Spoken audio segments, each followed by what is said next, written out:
It is important that you are absolutely clear about the sort of people we are talking about when we talk about match fixers. Gambling is a multi-billion-dollar industry worldwide. A part of that industry is legal and regulated. These are your common high street and internet betting shops or websites that everybody is familiar with. But there is another part of the industry that is illegal and unregulated. This part of the industry is run by criminals, and they can be dangerous as well as ruthless. Where there is a lot of money, there are always people willing to stretch the law to get their hands on it. There is nothing better for a gambler than knowing that an event will happen when nobody else does. The joy of sport is its unpredictability, but when a match or even an event in a match becomes predictable, only the match fixer wins. In order to fix a match, or to spot fix, i.e. having a specific thing happen in a match at a specific time, like a number of double faults in a set or the outcome of a particular game, the match fixer needs a player to make this happen. So the issue for us is how he gets you to do that. There are 4 basic ways in which a match fixer will try and get you to do something for him. First, he may just ask.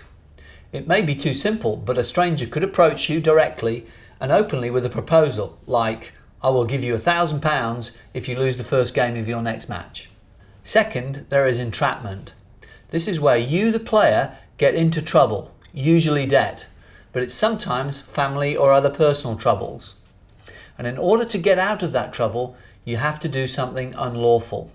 Thirdly, a common tactic is to use someone you've known for a long time to approach you with a proposal.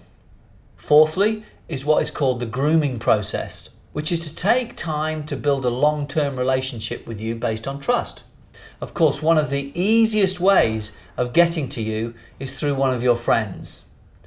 There are players, coaches, officials, and others involved in the game who think there's no harm in sharing the secret with mates, and they may even turn a blind eye to the fact that those mates might be having the odd bet with that piece of information. These days, it is remarkably easy for a match fixer to gather a very large amount of detailed information about you.